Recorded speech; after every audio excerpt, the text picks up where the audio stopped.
Research کے مطابق صبح سے شام تک ہم جتنی بھی ایکٹیویٹیز کرتے ہیں، جتنے بھی ہم کام کرتے ہیں، ان میں سے 60 سے 70% ہماری ہیبٹس ہوتی ہے۔ یعنی وہ کام جن کی ہمیں ہیبٹ ہو، جن کی ہمیں عادت ہو، وہ چیزیں 60 سے 70% ہمارے ڈیلی لائف کو کور کرتی ہے۔ ہیبٹس ہی وہ چیزیں ہیں جو انسانی لائف کو چلا رہی ہوتی ہے، اور ہمیں کانشیسلی ان چیزوں کا احساس بھی نہیں ہوتا ہے کہ جو میں کر رہا ہوں وہ ہیبٹ کی وجہ سے کر رہا ہوں یا میں اس چیز کو کانشیسلی کر رہا ہوں۔ اور یہ ہیبٹس ہی ہے جو انسانی زندگی کو چلا رہی ہوتی ہے۔ مثال کے طور پر زیادہ سونے کی ہیبٹ ہے، کم پڑھنے کی ہیبٹ ہے، زیادہ کھانے کی ہیبٹ ہے۔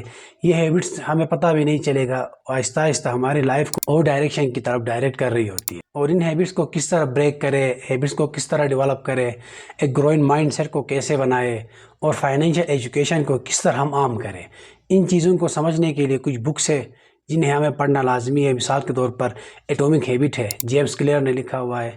ایٹامک ہیبٹ میں ہمیں یہ پتہ چلتا ہے کہ ہم ہیبٹ کو کس طرح بریک کر سکتے ہیں، ہیبٹس کو کس طرح ہم بیلڈ کر سکتے ہیں، اور جو ٹائنی ہیبٹس ہوتی ہے ان کا جو ریمارکیبل رزلٹ ہے وہ کس طرح ہم ان ہیبٹس کو اپنا کے اس ریمارکیبل رزلٹ کو ہم اچیو کر سکتے ہیں۔ جس طرح ڈیلی 5 منٹ اسٹڈی کرنا، یہ ایک ٹائنی ہیبٹ ہے، اس کو اپنا کے ہم آہستہ آہستہ پوری بکس کو ختم کر سکتے ہیں۔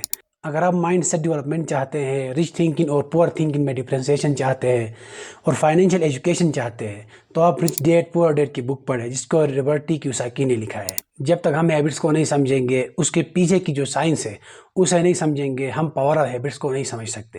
اگر آپ ہیبٹس کو سمجھنا چاہتے ہیں، ہیبٹس کس طرح ہمارے ڈیلی لائف کو شیپ کرتی ہے، اور پریکٹیکل اسٹریٹجیز چاہتے ہیں ہیبٹس کو بیلڈ کرنا، انہیں بریک کرنا، تو آپ پاور آف ہیبٹس پڑھ لیں جس کو چارلس ڈوہنگ نے لکھا ہے۔ Last and my favourite book 7 habits of highly effective people, جسے اسٹیفن آر کووی نے لکھا ہے۔